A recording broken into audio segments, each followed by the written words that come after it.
পয়লা June থেকে রাজ্যে চালু হবে অন্নপূর্ণা ভান্ডার। জুন থেকে প্রতি মাসে মহিলাদের অ্যাকাউন্টে ৩,০০০ টাকা। সিন্ডিকেট এবং গরু পাচার বন্ধে করা মুখ্যমন্ত্রী শুভেন্দু অধিকারী। मध्यम वर्ग और लोअर मिडिल क्लास और गरीब वो सभी में महिलाओं की हालत बहुत दयनीय हुई है। जब तक ये गड्ढा नहीं भरता है तब तक भारतीय जनता पार्टी की सरकार हर महीने 1 से 5 तारीख के अंदर 3,000 रुपया हर माता के बैंक अकाउंट में ट्रांसफर करेंगे। এপ্রিল মাসের শেষে সরকার হলে পয়লা মে আমরা ৩,০০০ টাকা দেব। মে মাসে আমাদের সরকার হলে পয়লা জুন আমরা অ্যাকাউন্টে ৩,০০০ টাকা পাঠাবো।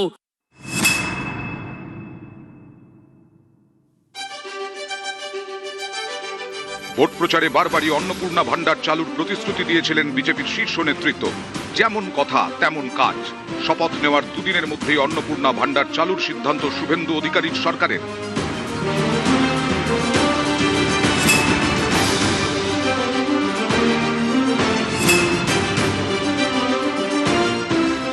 যারা লক্ষ্মী ভান্ডার পেতেন তারাই কি অন্নপূর্ণা ভান্ডারে এনলিস্টেড হবেন নাকি? না, তারাই হবেন এবং এক্সট্রা যারা পেতেন না তাদেরকেও অফকোর্স ইনক্লুসিভ করা হবে। আগের সরকার বা তার আগের সরকারের দেওয়া কোনো যোজনা মাননীয় মুখ্যমন্ত্রী বলেছেন আমরা বন্ধ করছি না, এবং যাদের নামগুলো কাটা গেছে, যারা আমাদের দেশের নাগরিক নন, তারা তো সরকারি যোজনার সুবিধে পেতে পারে না। তো সেটা মাননীয় মুখ্যমন্ত্রী বলে দিয়েছেন, সেই টাকা কিন্তু ফেরত দিতে হবে, ফেরত নিতে হবে।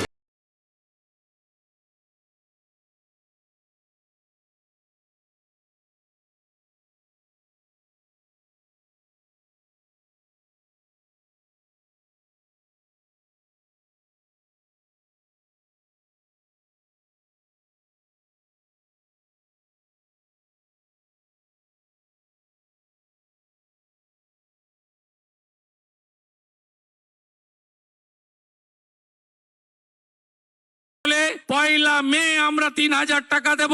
মে মাসে আমাদের সরকার হলে পয়লা জুন আমরা অ্যাকাউন্টে ৩,০০০ টাকা পাঠাবো। এবারের ভোটের ফলে স্পষ্ট তৃণমূলের লক্ষ্মীর ভান্ডারকে টেক্কা দিয়েছে বিজেপির অন্নপূর্ণা ভান্ডার। নতুন সিস্টেম ইমপ্লিমেন্ট করতে গেলে প্রথমত যে রেজিস্ট্রেশন, অনলাইন রেজিস্ট্রেশন, ওটা করা ভীষণ গুরুত্বপূর্ণ। যাদের এই অনলাইন রেজিস্ট্রেশন নেই তাদের যদি ভোটার লিস্টের নাম থাকে এবং ভোটার কার্ড থাকে তাদেরকে এর মধ্যে যোগ করা হবে, কিন্তু যাদের নেই তারা তো ভারতের নাগরিক না, তারা বাদ যাবেন। কিন্তু একদিক থেকে অন্নপূর্ণা চালু করার আগে এক্সিস্টিং চলবে, সঙ্গে সঙ্গে এটাকেও ইমপ্লিমেন্ট করা হবে। তৃণমূলের আমলে সিন্ডিকেট রাজ জানিয়ে ব্যাপক ক্ষোভ তৈরি হয়। ক্ষমতায় এসেই সেই সিন্ডিকেট রাজ বন্ধের নির্দেশ দিলেন মুখ্যমন্ত্রী শুভেন্দু অধিকারী। বিধায়ক, জেলা শাসকদের নিয়ে বৈঠকে তার কড়া বার্তা।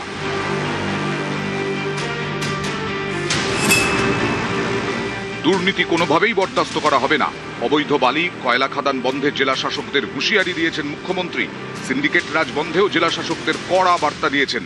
বিধায়কদের সঙ্গে নিয়মিত বৈঠক করার নির্দেশ জেলা শাসকদের। পঞ্চায়েত ও পুরসভার কাজ যেন থেমে না থাকে এই নির্দেশও দিয়েছেন মুখ্যমন্ত্রী। বীরভূমেও বাড়তি নজর দিয়েছেন মুখ্যমন্ত্রী।